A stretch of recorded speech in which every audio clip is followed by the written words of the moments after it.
갑상선암의 진단 한번 여쭤볼게요. 네, 셀프로 목에 갑상선 참 어디 있는 거예요? 그것도 많이들 모르. 갑자기 네. 목을 제가 이렇게 깎게요. 이 네. 어디가 갑상선이에요, 선생님? 이게 진단 어떻게 해요? 참 설명. 이거 뭐 갖고 네, 오셨는데. 네. 갑상선이 네. 어디 있는지를 일단 알아야지 갑상선암의 그 네. 자가 검진. 네네. 여러분 자가 검진 한번 해보세요. 네. 네, 어떻게 해요? 네, 요거는 실물보다 약간 작은 사이즈인데요. 네. 네. 여기랑. 네. 아, 그러니까 네, 여기 아담 애플이랑 아담의 그렇죠. 사과잖아요. 아담의 사과라고 네, 그러는 거고요. 그게 저 요거란 말이죠. 네. 네, 설명해 주세요. 예, 그리고 고개를 좀 젖혀 보시면 침을 한번 삼켜 보시겠습니까? 예. 그러면 요거 말고 여기 뭔가 여기 하나 더 움직이는 게 보입니다. 예. 보이시나요? 그래서 그게 요 연골이고요. 그 다음에 보시면 자세히 보시면 요 밑에 하나 더 보입니다. 가로로. 네. 예. 물을 삼킬까요? 예, 물을 삼키시면 보입니다. 예. 이렇게 두 고개를 젖히고. 덩어리가 보이실 겁니다. 두 개 가로. 뭐가 가로로. 의미야? 보여요, 진짜? 네, 보여요. 네. 신기하네. 그래서 그 두 번째 게 그 가로로 보이는 게 요거하고 요겁니다.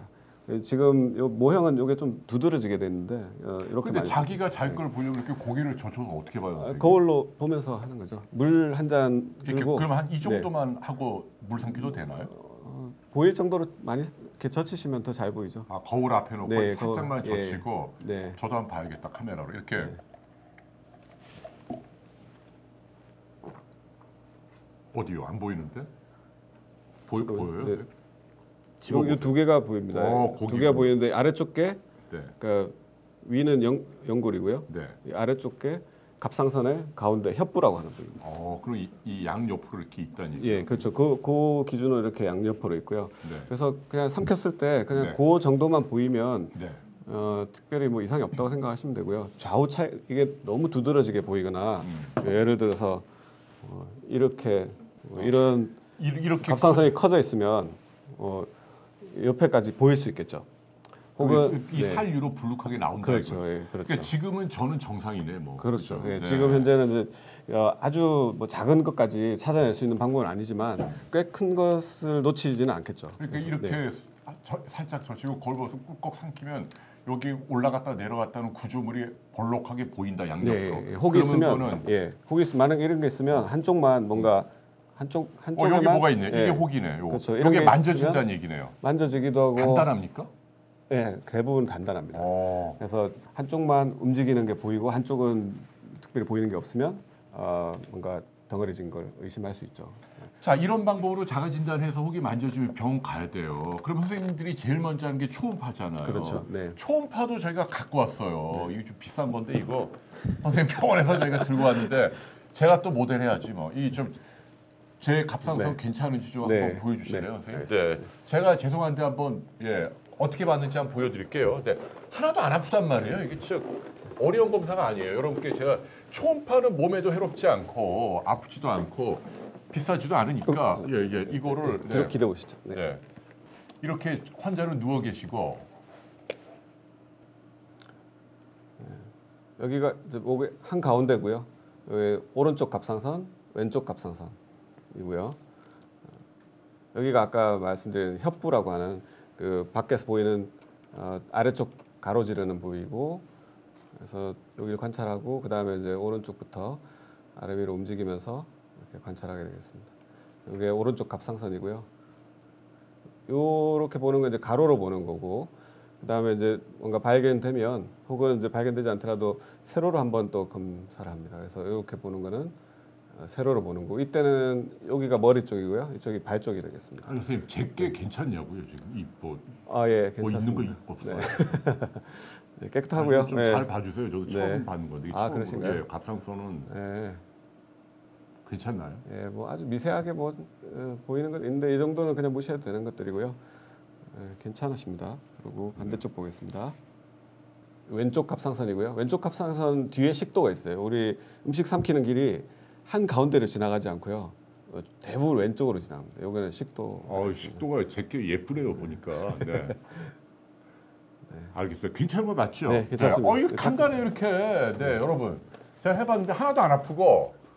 이거 뭐 근데 이렇게 하면은 이제 혹이 선생님 같은 전문가가 해보시면은 이 느낌이 이게 꼭 바늘로 찔러서 조직 검사 안 해봐도 암인 것 같다 아닌 것 같다 좀 오신단 말이죠 느낌. 그렇죠. 예, 대강은 이제 알 수 있고요. 암이 많이 의심될 때는 이제 1cm 기준으로 검사를 보통 권유하고 1cm 이내는 암일 가능성이 있지만 저분들 근데 지켜보자. 예, 네. 비용에 관심. 이 초음파 얼마나 해? 그 보험이 안 되는 건데 그죠? 아니 그 암이 암 환자분이나 암이 굉장히 많이 의심될 때는 1회 한해서 보험이 됩니다. 오 다행이다. 얼마래요 환자가? 급여가 되면 그 의원급은 한 6만 3천 원에 20% 정도 되니까 6만 3천 원에 20%면 예. 근데 한 2만 원 정도. 예. 근데 대부분은 이제 이렇게 검진해서 오기 때문에 네. 그럴 경우에는 이제 비급여가 되는 거. 금진 목적일 때는 그러니까 뭐가 실제로 크게 만져져서 할 때는 보험이 되니까 그런 싸고. 경우에도 이제 암이 의심될 때 그러니까 암이 의심될 때는 싼데 급여되고 그렇지 않고 그냥 저처럼 이렇게 뭐가 있나 하고 그냥 딱 검진 목적으로 할 때는 증상이 없는데 네. 검진 목적으로 할 때는 6만 원이요. 아니 비급여니까요. 그럼 병원마다 다릅니다. 그래서 병원마다 대략 얼마나 해요? 뭐 보통 한 5만 원에서 10만 원 사이 정도. 뭐 대학병원은 또 15만 원, 20만 원은 하겠죠. 네. 아무튼 여러분 이 초음파는 어쨌거나 이거는 받아봄직해요. 그죠? 네, 이거는 네.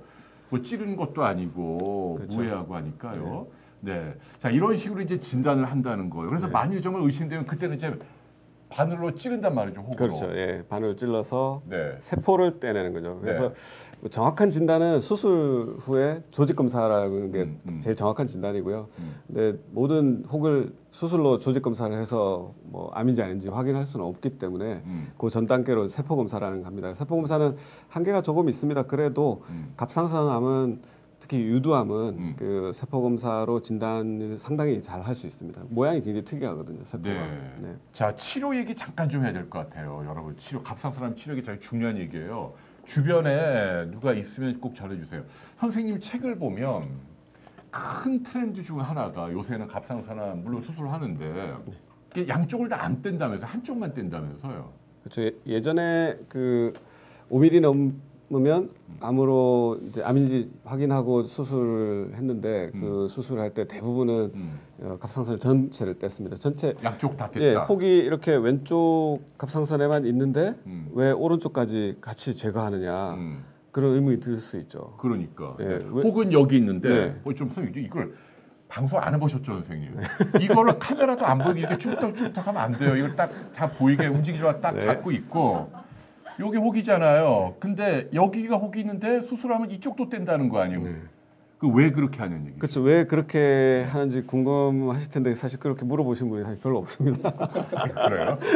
제가 가르쳐 드리는데요. 그래서 왜 멀쩡한데 이걸 떼려고 하냐면 보통 암 치료하면 수술하고 방사선 치료하고 항암 치료 있죠. 네. 수술하고 방사선 치료는 그 어떤 특정한 부위에 대해서 치료하는 거거든요. 국소적으로 거기만. 예, 뭔가 있을 때 있는 걸 알 때. 근데 이 암이라는 게 여기만 있는 게 아니라 어디 전이가 되어 있을지 모른다는 생각을 하니까 치료를 적극적으로 하는 건데 그때는 이제 눈에 안 띄니까 그 수술로 제거할 수가 없거든요.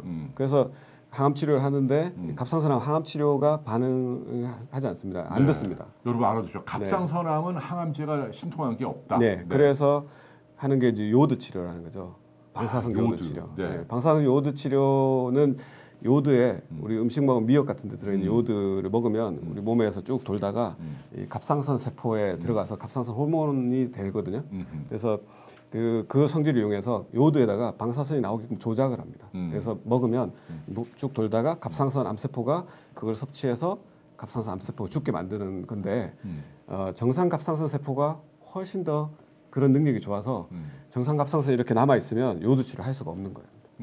그래서 요오드 치료 하려고 그러면 이걸 다 제거하는 거예요. 근데 이제 요즘 치료 트렌드는 이게 옛날엔 요오드 치료를 해서 다 한다고 암세포를 다 죽여버리려고 그렇죠. 네. 요오드 치료를 하기 위해서 이걸 다 떼버렸다. 네. 멀쩡한 쪽도 떼버렸다. 네, 그렇죠. 근데 지금 근데 요즘은 이제 그렇게까지 적극적으로 하는 게 과연 이게 쓸모가 있냐 그런 생각을 점점 하게 되어가지고 요즘 트렌드는 우리가 알고 있는 것만 제거하는 쪽으로. 그래서 근데 이 혹만 딱 제거하면 좋은데 이렇게 하기가 기법적으로 어렵거든요. 그래서 두 쪽 중에 암이 있는 쪽 절반만, 그래서 반절제라고 부르고 옆절제라고 부르는데 그런 치료만 하고 요오드 치료는 일단 하지 않고 요도 치료하지 않기 때문에 굳이 이 정상 갑상선을 제거할 이유가 없죠. 네, 여러 가지 장점이 있거든요. 그러면 장점은 뭐예요? 장점은 하나만 떼면 장점은 제일 이제 쉽게 수술 합병증. 합병증이 이쪽 한쪽을 떼면은 제일 이제 걱정 많이 하시는 게 성대마비거든요. 성대신경이 머리에서 나와서 가슴까지 왔다가 요 갑상선 뒤로 이렇게 해서 후두로 들어갑니다. 성대 쪽으로. 그래서 갑상선을 젖히면 성대신경이 있는데 이게 다칠 확률이 있거든요. 근데 한쪽만 떼면 양쪽 떼는 것보다 절반의 확률이 있죠. 성대마비 확률. 성대마비 되면 말 못하잖아요. 목소리 안 나오죠. 목소리가 안 나오죠. 그럴 부작용을 줄인다. 절반으로 줄이고요. 네. 그리고 그 부갑상선이라고 해서 칼슘 조절하는 아주 조그만 조직이 있는데 그 부갑상선도 4개가 있거든요. 2개. 근데 이쪽을 손을 안 대면 2개가 멀쩡하게 살아 있으니까 부갑상선 기능 저하도 없고, 그리고 이 갑상선이 절반이 남아 있으면 이 남아 있는 절반의 갑상선이 2배만큼 일을 잘하면 호르몬이 정상 범위에 유지가 되거든요. 그러면 호르몬 복용을 꼭 해야 될 필요가 없습니다. 그래서 매일 먹어야 되는데 다 떼면 그렇죠. 근데 반만 떼면 그렇지 않을 수도 있다. 10명 중에 한두 분만 호르몬 복용을 하고요. 모자라게 되면 보충해주고. 그것도 대단해요. 평생 그렇게 먹어야 되잖아요. 매일 알약으로. 그렇죠. 그걸 안 할 수도 있다. 목소리가 평생 안 나오냐고 막 그런 걸 물어보시죠. 마비가 오면요, 그 마비의 원인에 따라 좀 다른데 그 실제로 성대 신경이 손상이 된 경우에는 회복이 되지는 않겠죠. 되지는 않지만 대부분은 이제 뭔가 좀 건드려진 것 때문에 일시적인 손상의 경우가 많습니다. 그래서 저절로 돌아오는 경우가 80% 이상 되고요. 만약에 영구적인 마비가 되었다 하더라도 목소리가 안 나온다기보다는 목소리가 허스키하죠. 바람이 새는 소리가 나거나 불편한 거는 이제 여러 가지 방법으로 교정할 수 있습니다. 그래서 유명한 그 성악가 분 중에 성대마비, 이제 그분은 성대신경을 이제 암 때문에 잘랐다고 그러더라고요. 근데 그 성대 마비가 있는 상태인데 그 목소리에 대해서 수술을 해서 성악가로 다시 그 재기하신 분이 있죠. 반만 떼면 좋은 건 알겠는데 요도 치료 안 받으면 나중에 재발하면 어떠냐 뭐 이런 거 걱정하는데. 그렇죠. 그 요도 치료 안 받으면 요도 치료 받는 사람보다는 재발을 더 할 확률은 높죠. 당연히 높은데 재발을 했을 때도 과연 이게 재발한 갑상선암이 생명에 지장을 줄 거냐 그런 고민을 해야 되는 거죠. 생명에 지장을 주지 않는 상태인데 또 너무 적극적으로 할 필요 없거든요. 그래서 일반적인 유두암, 갑상선 유두암은 전이가 될 때, 재발할 때 갑자기 뜬금없이 간에서 재발하거나 이렇지 않거든요. 대부분은 목에서 재발하기 때문에 다시 또 수술해서 치료할 수 있는 기회가 있거든요. 그 미국 가이드라인, 이 책에 소개된 미국 가이드라인에서는 우리나라도 그걸 따랐지만 재발이 발견되었을 때도 그 임파선 크기가 8mm 정도 될 때까지 혹은 10mm 정도 될 때까지는 수술하지 말고 그냥 기다려 볼 수도 있다. 뭐 특별히 이렇게 심하게 뭐 이렇게 퍼지지 않은 경우에는 그런 정도로 재발이 발견되어도 적극적인 치료하는 것에 대해서는 약간 유보적인 입장으로 가이드라인들이 바뀌었기 때문에 같은 의미라고 생각하시면 됩니다. 그러니까 아무튼 오늘 결론을 요약해드리면 1cm가 될 때까지, 심지어는 2cm까지도 뭐 좀 기다려봐도 된다. 설령 암세포가 있다. 2cm는 저기 연구입니다. 연구. 되게 조심하시네요. 하버드가 근데 그렇게 한다면서요? 아니, 하버드에서 연구를 한다고요. 글쎄 아무튼 되게 걱정하셔요. 그리고 수술은 요새 트렌드는 가능하면 절반만 하고 남겨둔다. 이게 이제 선생님도 주로 그런 쪽으로 선호하신다는 얘기예요.